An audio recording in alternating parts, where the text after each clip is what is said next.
Hello everyone. Last week I made a video about how I keep momentum going with my YouTube channel and my Etsy shop. And the timing was fairly ironic because what I didn't know then, but I know now, is that I had just caught COVID and was about to have to put everything that I was talking about into practice. Hence the setup as well. It's cooler here on the floor than sitting in my usual spots, so I am sat on the cold floor trying not to look so flushed. How am I doing?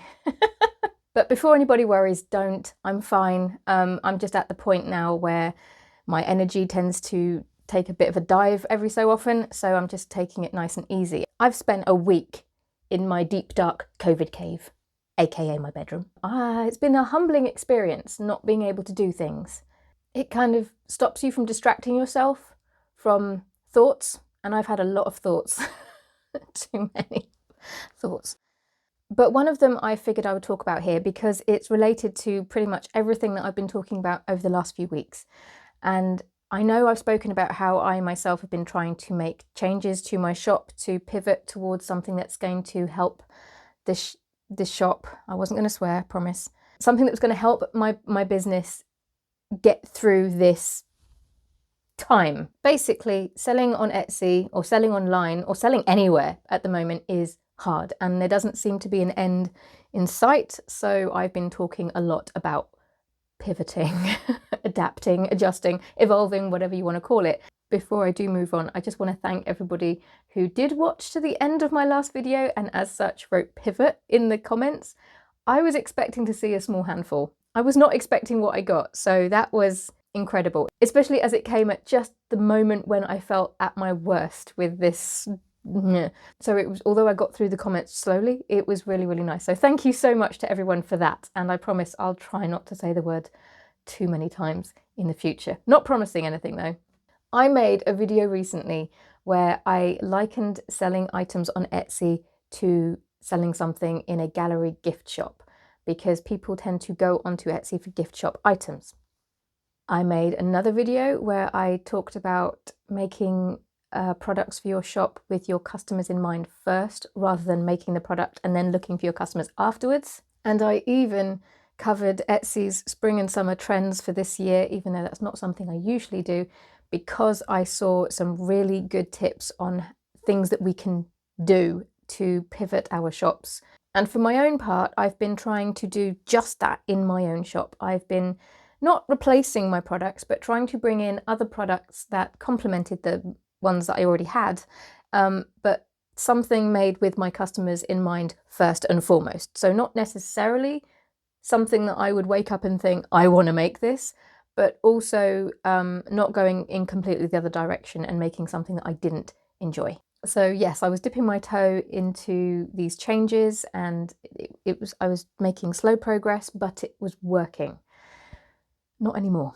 I realised that just dipping my toe into it now is not going to cut it. I need to go in hard and fast and adapt or die, essentially. And I feel like I'm in the same situation as a lot of you are feeling right now, in that there's some resistance there, because a lot of the time in our head we feel like adapting basically means changing our shop into something we don't want, or changing our business into something that we didn't sign up for, and that's the only option. And it isn't. We need to drop that mentality, because that's going to hold us back. But yes, essentially the whole softly dipping my toe in slowly approach, I realise now it's just not going to cut it.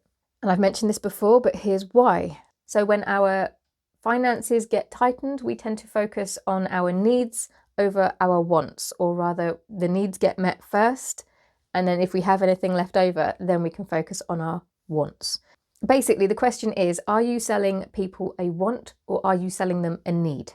Because if you're selling them a want, you are going to experience challenging times up ahead, which is why we need to pivot to the needs. And this is where me, sat up in my little cave, got a bit of a slap in the face, because I've been selling wants. I've been slowly pivoting towards needs, but not nearly fast enough. So if I don't buck up my ideas, then my little Etsy shop is going to be one of the ones that just doesn't make it through whatever the heck this is. Now, I've just got to say, because there's always a clever Colin in the comments who's just like, I think you'll find that actually I sell want items and I'm making lots of money. Okay. For the majority of us though, Colin, we're not, because although you will make sales, and I'm still making sales, I'm not saying that I'm not, but I have noticed a slump. And again, people sort of say, oh, it's a seasonal slump. No, it's not. What we're seeing now is taking something that is seasonal. There's usually like seasonal slowdowns, and I've always said that Etsy is like peaks and troughs and stuff, but what we're seeing now is exasperating that. So when we're seeing a regular trough, it's not so much a trough as a oh, and I'm going back years now when I was studying business. They talked about Budweiser as an example. So Budweiser is a beer company. They sold beer. And then Prohibition comes in and goes, right, it's downright illegal for you to sell alcohol. What do? You either fold or you pivot. I need a new word. And they chose to pivot. They couldn't sell beer, so they pivoted into other products. One of them, which I'd loved, and this is why this story sticks in my head, one of them was baking ingredients. Now, you could sell the baking ingredients legally, however, the fact that the ingredients they sold were also what was needed to make beer. It was just so brilliant.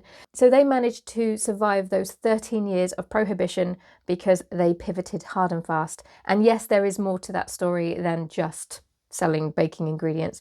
But the point was, when they came out of that period, the brewery, their industry was so much smaller. There was hardly any competition because so many companies had just folded. Now, here's the reason why I chose that beautifully overly simplistic example. It's because a lot of pushback towards pivoting is because, as I mentioned before, people don't want to make things or change their business into something that they didn't first envision it to be. However, we don't know Budweiser for selling baking ingredients, do we? And a lot of people still don't know that story. They pivoted for a temporary period of time to survive that blip. I was going to say 13 years is a bit more than a blip, but you get my point. They had to pivot temporarily to survive. And that is what I am putting forward to you today. If you're feeling a bit of pushback towards this whole pivoting, evolving, adapting thing, if you don't want your business to die. Why did I laugh at the end of that sentence? Oh, no. Right, I need to wrap this up. Okay, so I guess what I'm trying to say is that maybe some of you can relate to what I'm saying. When I was deep in my cave last week, I realized that I was trying to do the right things, but I'm not doing it nearly hard enough or fast enough. And if I don't fix that, then my business will probably tank. So if there's any part of you that can relate to that, this video was for you. What's the answer? Annoyingly, I do not know. I'm still working through that. In fact, I've only just had this like foggy epiphany, so I'm working through it day by day. Obviously, as I try new things and tweak my business, I will come here and talk to you about it. Which reminds me, it's almost YouTuber law to ask for a thumbs up. So if you're liking this video so far, give it a thumbs up. What was I talking about? Oh yes, the shop. Yeah, I'm going to have to pivot harder and faster than I have been. And I had to sit with some hard truths last week. And one of them was that I was going to have to pivot my products more than I have been, which is interesting timing considering I'm supposed to be launching a drop of patches this week.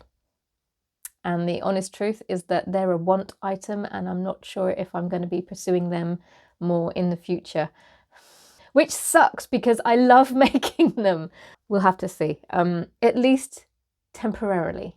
Like I said, we don't know Budweiser for selling baking ingredients. So if I do have to pivot hard and fast, it's a temporary shift so that I can keep going. And I guess that is my takeaway from this video. If you don't like the idea of pivoting your business or playing to the galleries or selling gift shop-esque items, try to see it from a different angle. Imagine that this is just temporary and so that you can continue to do what you love doing. And that's certainly how I'm going to be looking at it. Need versus want. All right, folks, that's all I've got for you, I'm afraid. I'm really sorry about the rambly video. I'm sure you can appreciate why. Stay safe, and I will see you next week. Bye-bye.